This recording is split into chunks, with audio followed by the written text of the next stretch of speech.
예레미야 18장 1절로 6절까지 말씀에 의지해서 의견의 좋은 대로라는 제목으로 말씀을 나누고자 합니다. 이스라엘은 하나님의 나라, 하나님의 백성입니다. 알고 계시죠? 아니라고 하실 분들은 안 계실 거예요. 분명히 다 알고 계십니다. 그런데요, 우리도 하나님의 백성, 하나님의 자녀입니다. 어떻게 아시죠, 그거를? 대답이 나오셔야 되는데. 성경에 기록되어 있잖아요. 영접하는 자, 곧 그 이름을 믿는 자들에게는 하나님의 자녀가 되는 권세를 주셨으니. 제가 꾸며낸 얘기가 아니라 성경에 기록되어 있고 하나님 우리에게 주신 약속이에요. 예수님을 구원자로 주인으로 영접하는 자는, 예수님을 주인으로 고백하며 삶 속에 살아가는 자는, 예수님의 그 십자가 보혈을 의지하여 함께 나가는 자는, 그런 그리스도인의 삶을 사는 자는 하나님의 자녀라 라고 분명히 성경에 기록되어 있어요. 말씀입니다. 분명합니다. 하나님께서는요, 하나님의 백성인 하나님의 나라인 이스라엘을 아브라함을 통해서 만드셨어요. 아브라함을 부르셨습니다. 부르시고 끝난 것이 아브라함의 복을 주시고 약속하셨어요. 어떤 약속이었죠? 내가 너를 큰 민족을 이루게 했다. 그 당시 아브라함은 아이를 가질 수 없는 상태였는데, 아브라함, 그 불임, 자녀를 낳을 수 없는 그 사라가 아들을 낳았어요. 왜냐하면 하나님이 약속하셨으니까요. 그래서 큰 민족을 이뤘습니다. 근데 큰 민족으로 끝나지 않습니다. 하나님이 또 무엇을 주셨죠? 땅을 주셨습니다. 가나안 땅을 주셨습니다. 이스라엘의 3대 족장 아시죠? 아브라함과 이삭과 야곱입니다. 특별히 야곱의 12아들은 이스라엘의 12지파의 기초가 됩니다. 그런데요, 이스라엘이 무엇인가를 잘했기 때문에 하나님 보시기에 너무 마음에 들기 때문에 이스라엘을 선택하여 하나님의 나라를 삼으셨나요? 아니에요. 성경에는 뭐라고 나와 있습니까?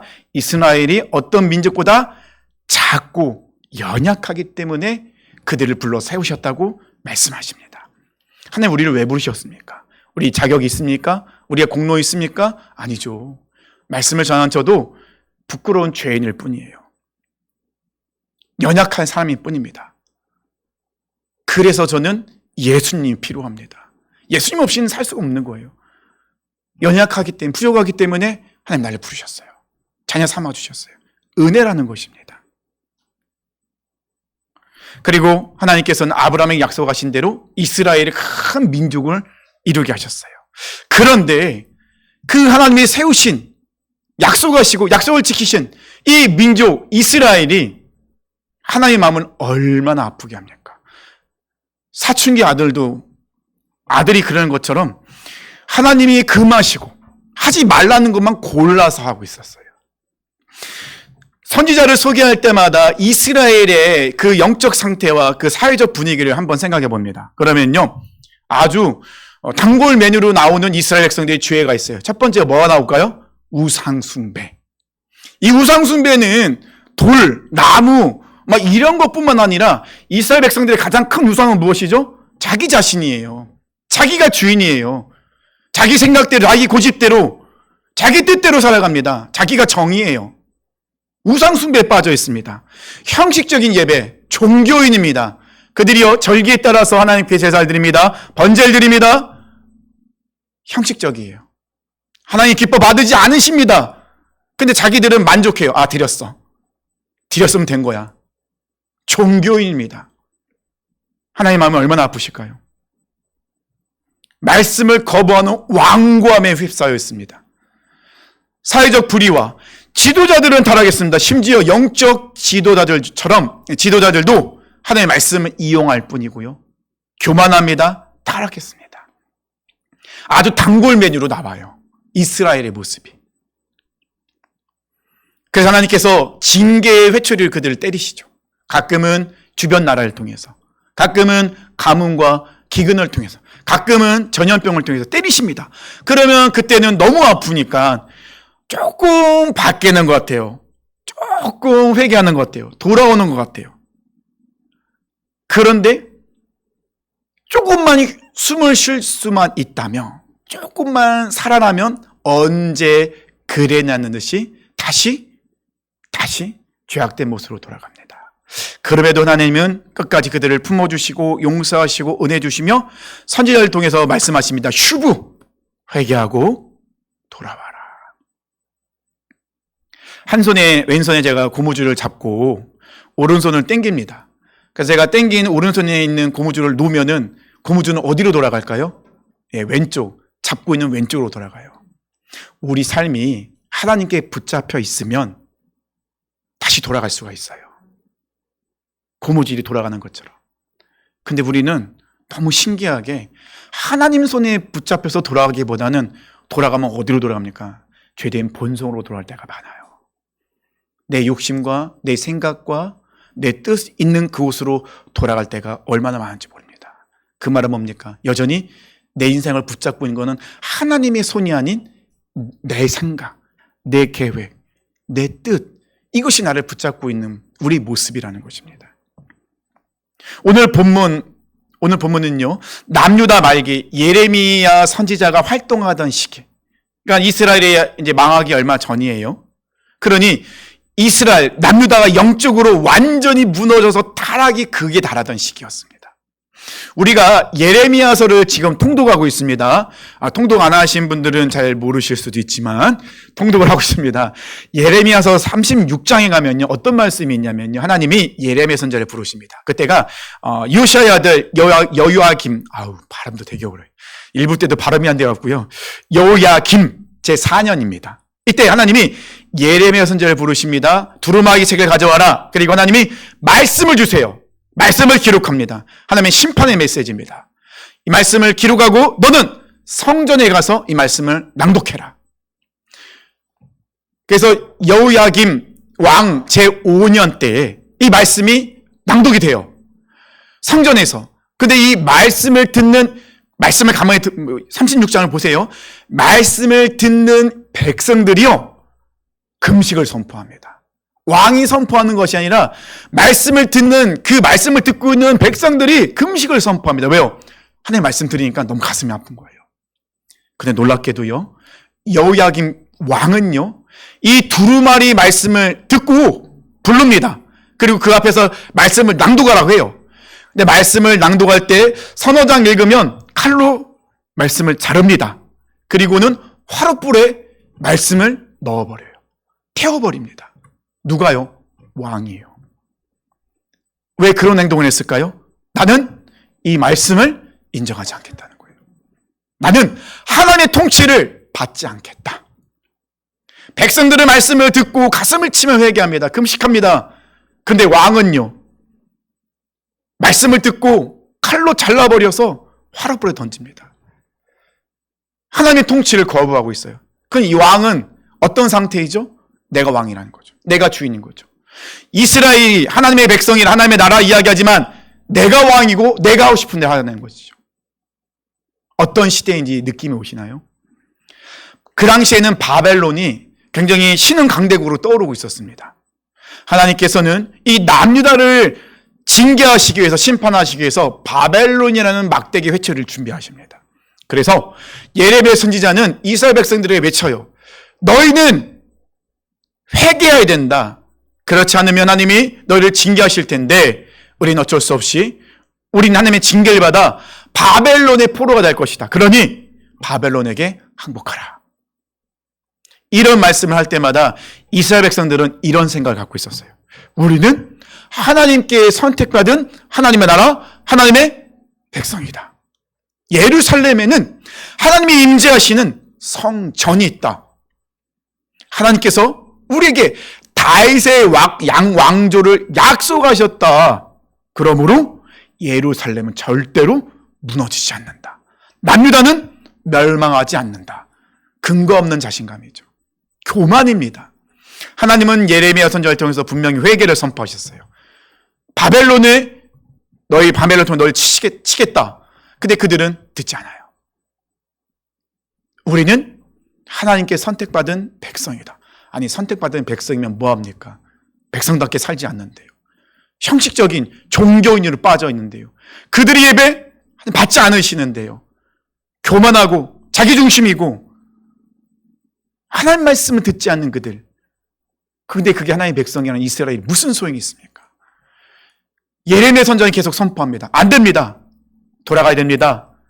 하나님이 바벨 통에 우리를 치십니다. 항복합시다. 이때 이스라엘 백성들은 이야기합니다. 저 매국노, 조용히 해라. 함부로 입을 놀리지 마라. 예레미야를 막 구덩이에 던지고요, 죽이려고까지 합니다. 그리고는 애국과 연합해서 바벨론을 물리치자, 엉뚱한 생각을 합니다. 이때 예레미야가 선포한 내용은 이것입니다. 하나님의 백성이란 이름만으로 안전한 것이 아니다. 아니, 하나님의 백성의 이름만 있으면 뭐합니까? 그들의 말은, 그들의 생각은, 그들의 행동은 하나님께 떠나 있는데요. 종교인인데요. 하나님의 이름, 백성이라는 이름이 그들을 구원하나요? 아니잖아요. 그들을 구원하신 분은 하나님이세요. 예레미야는 이야기합니다. 그래서 우리는 슈브, 하나님께 돌아가야 됩니다. 회개합시다. 돌이킵시다. 이런 상황 속에서 하나님은 이스라엘 백성 향한 마음을 갖고 있었어요. 오늘 본문의 말씀이 하나님께서 이스라엘 향한 그 마음, 우리를 향한 마음을 직접적으로 보여주신 내용이에요. 하나님께서 예레미야 선지자를 토기장의 집으로 보내시면서 하나님의 마음이 어떤 마음인지 알려주십니다. 첫 번째로 어떤 마음이냐면요, 2절에서 4절입니다. 하나님은 무너진 우리를 다시 빚으십니다. 2절에서 4절 말씀 제가 세 번역을 읽어드릴게요. 우리 성도님 눈으로 보세요. 너는 일어나 토기장의 집으로 내려가라. 내가 거기에서 내 말을 내게 주겠다. 그래서 내가 토기장의 집으로 내려갔더니 토기장이가 질그릇을 만드는데 쓰는 물레를 돌리며 일을 하고 있었다. 토기장이는 진흙으로 그릇을 빚고 있었는데 그릇이 잘 만들어지지 않으면 그 진흙으로 다른 그릇을 빚었다. 그렇게 그 토기장이는 자기 마음에 드는 그릇을 빚었다. 이건 하나님께서 예를 들어서 우리에게 알려주신 내용이잖아요. 쉽게 설명하시기 위해서. 토기장이는 누구실까요? 하나님이시죠. 진흙은요, 하나님의 백성 이스라엘 뿐만 아니라 우리입니다. 토기장이가 진흙 한 덩이를 골라서 물레 위에 올려놓습니다. 그리고 자기가 만들고자 하는 모양으로 물레를 돌리면서 그릇을 만들고 있는데 4절 어떤 일이 일어났죠? 진흙으로 만든 그 그릇이 토기장이 손에서 터지매. 그러니까는 진흙을 물레에 올려놓고 막 물레를 발로 돌리면서 막 모양을 만들고 있는데 터졌다는 건 뭐죠? 갑자기 모양이 망가졌다는 거예요. 원래 토기장이가 만들려 했던 그 모양대로 나오지 않는 거예요. 그래서 터지다라의 원어는 샤트라는 단어를 쓰고 있어요. 이 샤트는 어떤 뜻이 있냐면요, 망가지다, 손상되다, 부패하다라는 뜻이 있어요. 이 샤트는요, 창세기 6장 11절에 쓰였어요. 땅이 하나님 앞에 부패하여, 이 부패하여가 샤트예요. 땅이 부패했다는 건 뭐죠? 하나님께서 이 땅을 창조하셨던 원래 모습에서 벗어난 거예요. 하나님의 질서와 하나님의 그 경계가 무너진 거예요. 이 샤트가 그런 뜻이에요. 이 터졌다는 것은 이 하나님께서 이 토기장이가 원래 만들었던 의도에서 벗어나 있는 상태. 그게 바로 유다의 영적 상태였어요. 어찌 보면 우리의 상태이지 않을까요? 하나님께서 유다를 제사장 나라, 거룩한 백성으로 세우셨습니다. 그런데 유다는요, 하나님의 주신 목적과 형상을 잃어버렸어요. 터진 거예요. 하나님의 목적과 형상에서 벗어나 있으니까. 하나님을 드러내야 될 백성이 오히려 우상을 섬깁니다. 우상을 만듭니다. 내 자신이 우상이 됩니다. 하나님의 말씀 선포되지만 그 말씀 찢어서 화롯불에 던질 정도로 자기가 주인이에요. 자기 뜻대로 살아가고 있어요. 정의를 행해야 될 백성들이 약자들을 억압합니다.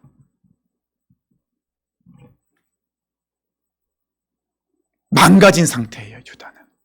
그런데 오늘 본문에 보니까요, 토기장이가 진흙을 물레 올려놓고 돌리고 있는데 터졌어요. 망가졌어요. 이게 토기장이의 모습은 어떤 모습이죠? 아유, 진흙이 이제 쓸모 없어졌네. 내가 원래 만들었던 모습 망가졌네. 진흙을 버리고 새로운 진흙을 올려놓는 게 아니었어요. 토기장은 어떻게 하죠? 원래 그 진흙을 다시 어떻게 해요? 이 토기장의 마음대로 다시 빚는 모습을 보게 돼요. 쓸모 없어졌으니, 터졌으니, 깨어졌으니, 부서졌으니, 실패했으니 버리는 것이 아니에요.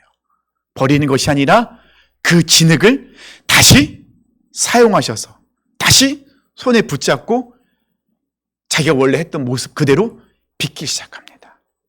중요한 것은 진흙이 아니에요. 토기장인 거예요. 더 정확히 이야기하면 진흙이 토기장의 손에 붙어만 있다면, 토기장이가 그 진흙을 손으로 붙잡고만 있다면 괜찮아요. 왜냐하면 토기장이가 다시 빚으면 되니까요. 성경에 위대한 인물들이 많이 나옵니다. 아브람 하나님 부르셨습니다. 근데 아브람도 터졌어요. 아브람 하나님 말씀하신 대로 잘 따라갔나요? 아니죠. 사라를 자기 아내라 하는 게 두려워서 죽을까봐 누이라 거짓말합니다. 하나님이 가지 말라는 거 가기도 하고. 하나님은 아브람과 사라를 통해서 하나님의 자녀 주신다고 하는데 하갈을 통해서 이스마엘이 태어납니다. 아브람 터진 인생이에요. 그럼 모세는요? 모세는 안 터졌나요? 터졌죠. 모세도요, 왕궁에 있을 때 자기가 자기 뜻대로, 자기 생각대로, 자기 시간표 안에서 자기가 하고 싶은 대로 이스라엘 백성을 구원을 하다가 살인자가 되어버리잖아요. 광야로 도망갑니다. 40년 동안이나. 터졌습니다. 하나님이 모세를 부르실 때 모세가 하나님께 뭐라고 얘기하죠? 저는 입이 둔한 자입니다. 보낼 만한 자를 보내셔서 하나님 앞에서 이런 말을 했던 사람이 모세예요. 다윗은 완전했나요? 다윗은요, 간음죄를 졌고요, 그 죄를 숨기려고요, 살인 교사를 했고요, 살인을 했어요. 다윗도 터진 사람이에요. 그러면은 신약에 와서 베드로는요, 예수님 3번 부인할 거다 말씀하셨을 때 저는 다른 사람 다 버릴지라도 나는 예수님 버리지 않습니다. 3번이나 부인했습니다. 예수님이 보는 앞에서요. 베드로도 터진 사람이에요. 그런데 그들이 믿음의 조상이 됩니다. 그들이 능력에서 믿음의 사람이 되었습니까? 아니에요. 그들은 다 터져 있는데요. 근데 그들이 믿음의 조상이 될 수 있었던 뭐죠? 여전히 하나님 손에 붙들림 받았기 때문에. 여전히 하나님께서 그를 붙잡고 계셨기 때문에. 쓰러지고 넘어지고 실패했지만 그래도 그들은 하나님 안에 있었기 때문에. 그들이 위대한 사람이 된 이유는 한 번도 흔들리지 않아서가 아니라 흔들리는 순간에도 하나님께서 그들을 붙잡고 계셨기 때문에. 그들이 하나님 손에 붙들려 있었기 때문에. 그래서 그들은 위대한 사람이 될 수 있었던 거예요. 세상을, 사람을, 물질을, 능력을, 내 생각과 내 고집을 붙잡는 것이 아니라 죽으나 사나 오로지 하나님을 꽉 붙잡고 있을 때, 하나님께 우리가 붙들림 받을 때, 그것이 바로 은혜입니다. 왜냐하면 다시 우리를 세우시니까요. 우리 힘으로는 일어나기가 어려워요. 하지만 토기장이 비유를 통해 말씀하시잖아요. 다시 토기장이가 자기 좋을 대로 그 진흙을 아름답게 빚어갑니다.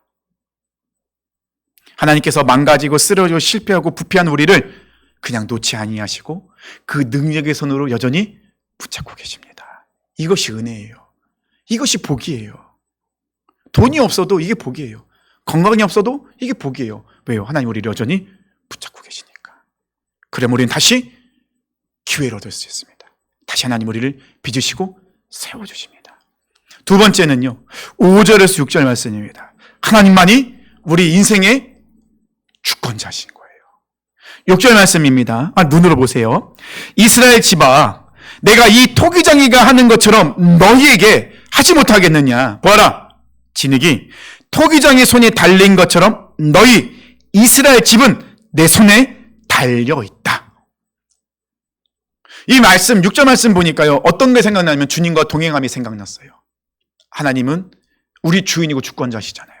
동행한다는 건 뭡니까? 하나님이 내 삶의 주인으로 내 삶을 이끄시는 거죠. 내 인생의 핸들을 누가 잡고 계십니까? 주님이 잡고 계시잖아요. 진흙으로 어떤 그릇을 만들지는 진흙의 뜻이 아니라 토기장의 뜻이에요. 토기장의 뜻이, 생각이 중요한 거죠. 왜냐하면 진흙은 스스로 만들 수 없어요. 토기장이만이 그 진흙을 빚을 수 있는 거예요.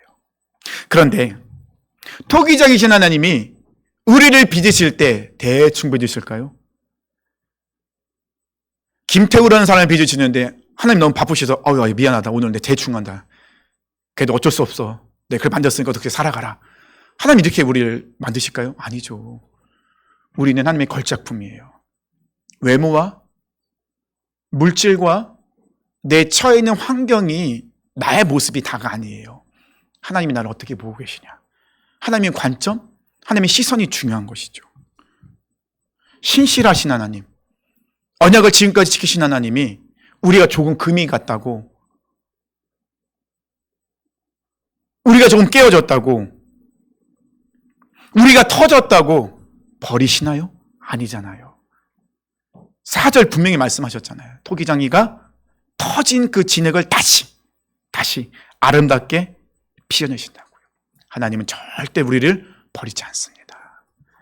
우리가 깨어졌다고, 터졌다고, 부족하다고, 실패했다고 우리를 버리시는 것이 아니라 다시 우리를 잡으셔서 아름답게 빚으십니다. 그렇다면 흠이 있을수록 우리가 깨어졌기 때문에 우리는 더더욱 하나님 손에 붙들림 받는 거예요. 깨졌기 때문에 하나님께 더 나가야 돼요. 부족하기 때문에, 연약하기 때문에 하나님께 더 나가야 된다는 것입니다. 그래서 우리에게는 예수님이 필요합니다. 그래서 우리는 예수님께 나가는 겁니다. 다른 사람들이 나를 어떻게 평가하고 말하던 중요하지가 않아요. 하나님이 나를 어떻게 보고 계시냐. 그 관점. 그러니 우리가 하나님께 나가는 것은 당연한 것이죠. 6절 하나님께서 무엇이라 말씀하십니까? 이 토기장이가 하는 것 같이 내가 능히 너희에게 행하지 못하겠느냐. 토기장이가 그 터진 진흙을 다시 짓이겨서 아름답게 만들어가는데 전능하신 하나님께서 그렇게 못하시겠냐는 거죠. 우리 인생이 끝났나요? 다른 사람이 이야기하는 나의 모습이 진짜 나의 모습인가요? 나를 공격하고 나에게 억울함을 씌우고 그 사람들의 모습을 보면 나는 정말 실패자 같고 나는 아무것도 하지 못하는 그런 나약한 사람 보이는데 그 하나님 나를 그렇게 보신다고요? 아니죠. 하나님 절대 나를 그렇게 보지 않으십니다. 시편 139편에 우리가 금요일 말씀 들었거든요. 하나님은요 우리를 그렇게 보지 않으신대요. 가장 기묘하게 우리를 만드셨대요. 그 전능하신 하나님께서 우리에게 행하시겠다고 약속하십니다. 하나님의 주권으로 우리를 빚으시겠대요. 이어서 말씀하시잖아요. 이스라엘 족속아 진흙이 토기장의 손에 있음같이 너희가 내 손에 있느니라. 우린 여전히 하나님 손에 있대요. 하나님 여전히 우리를 붙잡고 계시대요. 그러면 우리 다시 일어날 수 있어요. 왜요? 주님이 다시 빚으시니까요. 하나님의 주권으로 우리를 아름답게 세우십니다.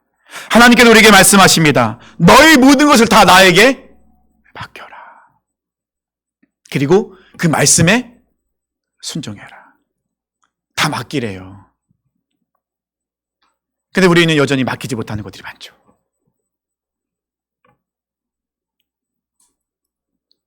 하나님 계속 말씀하십니다. 그러면 여전히 자기 생각과 고집 부리는 너희, 부패한 너희, 깨어진 너희, 실패한 너희를 내가 새롭게 나의 걸작품으로 빚어내겠다.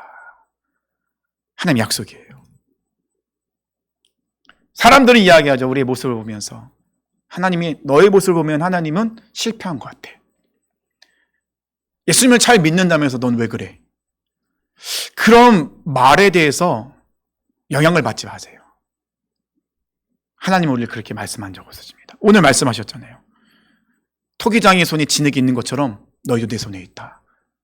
사람들이 뭐라 하든 나는 너를 가장 아름답게 만들 거야. 약속의 말씀입니다. 근데 우리가 정말 중요하게 볼 말씀을 우리가 읽지 않았지만 8절 말씀이에요.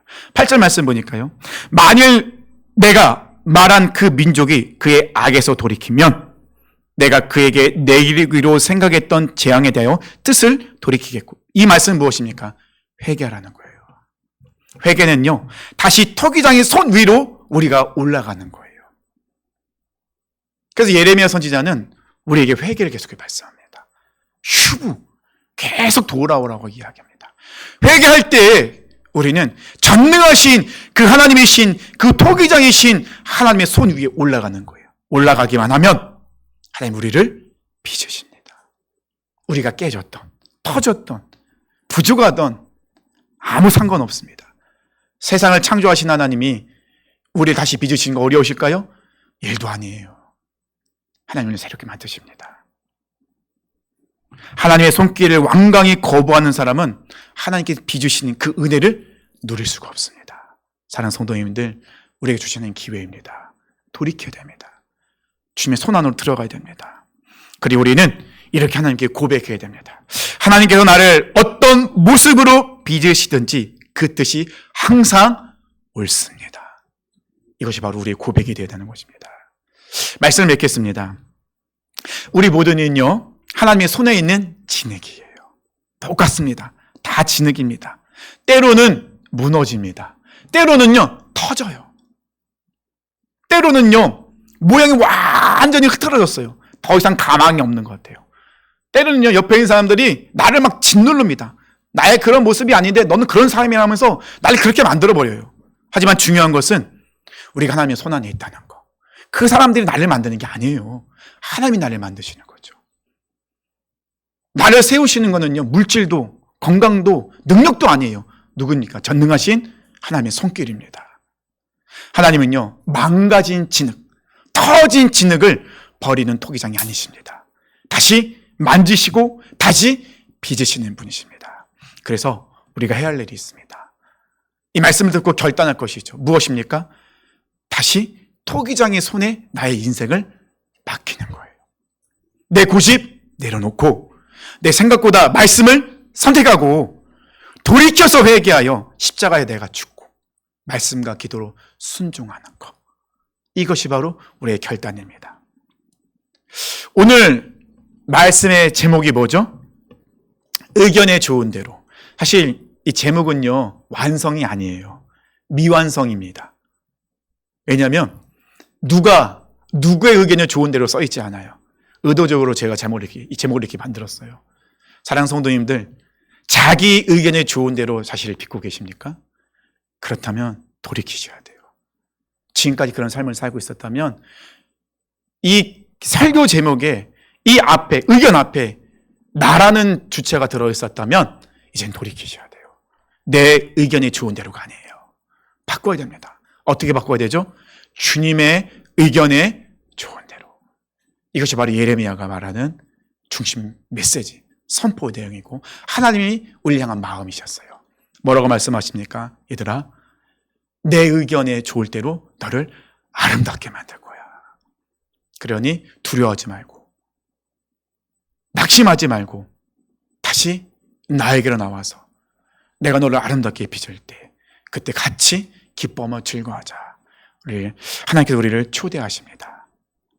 이 시간 우리 함께 고백했으면 좋겠습니다. 하나님, 내 의견에 좋은 대로가 아니라 주님의 의견에 좋은 대로 나를 빚어주시옵소서. 이 고백이 우리 고백이 되었으면 좋겠습니다. 이 고백대로 우리가 또 한 주 동안 승리하시기를